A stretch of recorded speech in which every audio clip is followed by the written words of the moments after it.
तो यहाँ पर हम लोग देखेंगे क्लास 10th के एनसीईआरटी का मैथ, और एनसीईआरटी मैथ में जो तुम्हारा नया वाला बुक है उसमें हम देख रहे हैं एक्सरसाइज 11.1।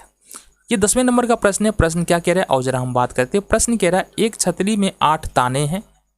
अब कुल मिला के ये छतरी तुमको दिख रहा है, छतरी में इस प्रकार से हमारा छतरी बना होता है ना, और ये जो तुमको दिख रहा है दो कमानी के बीच में एक तुम्हारा क्या बन रहा है, त्रिज्या खंड बन रहा है।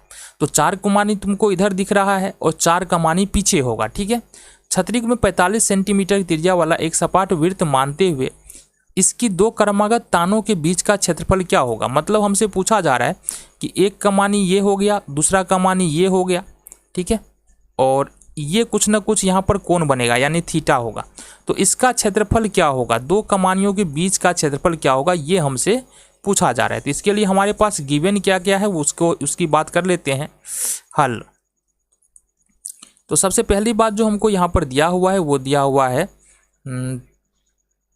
यहाँ पर त्रिज्या दिया हुआ है। देखो एक छतरी में 8 ताने हैं जो बराबर दूरी पर लगे हैं, छतरी को 45 त्रिज्या खंड वाला। अब यहाँ पर आर का मान दिया है वो कितना है हमारे पास, 45 सेंटीमीटर। सपाट वृत्त मानते हुए 2 क्रमागत तानों के बीच का क्षेत्रफल ज्ञात कीजिए। साथ ही साथ यहाँ पर जो है ना कुल कितनी कमानियाँ हैं, 8 कमानियाँ या 8 ताने हैं, ठीक है। यहाँ पर क्या लिखेंगे, यहाँ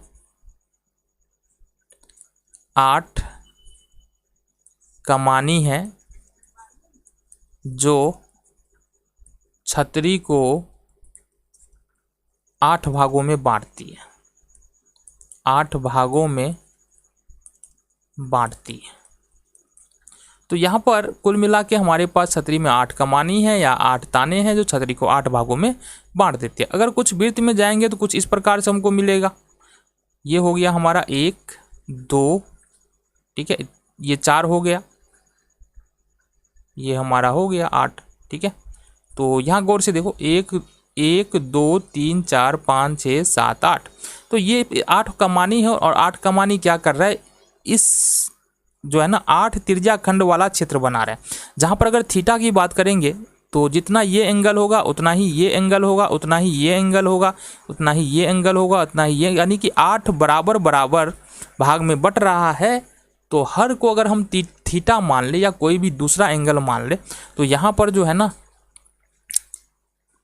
2 कमानियों के बीच, 2 कमानियों के बीच बना कोण। तो यहाँ पर अगर कोण की बात कर ले ये हो जाएगा हमारे पास 360 और बट्टे में 8। अब यहाँ पर काटेंगे इसको तो 8 चौका 32 हो जाएगा, 4 8 पंचे 40। तो ये जो एंगल बनेगा ये तुम्हारा 45 डिग्री। यानी कहने का मतलब क्या है, आर का मान हमारे पास 45 है और थीटा का मान भी यहाँ पर कितना निकल के आ रहा है, 45 निकल के आ रहा है, ठीक है जी। अब आ जाओ, हमको क्या करना है ना, 2 कमानियों के बीच का क्षेत्रफल निकालना है। 2 कमानियों के बीच का क्षेत्रफल निकालना है।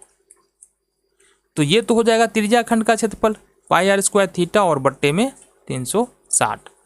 तो पाई का मान होता है 22/7, आर का मान जो हमको पता है 45 गुने 45 और थीटा का मान भी हम निकाले हैं 45 और बट्टे में 360।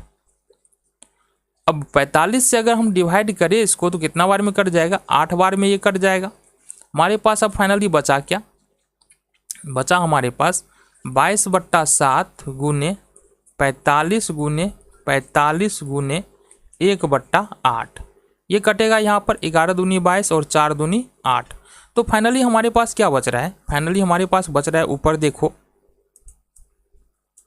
हमारे पास जो यहाँ पर बच रहा है वो बच रहा है 11 गुने 45 गुने 45 और बट्टे में 7 चौका 28। अब ये बच रहा है 11 गुने 45 गुने 45 को मल्टीप्लाई करें तो ये हो जाता है हमारा 22,275, 22,275 और बट्टे में 28 हो गया।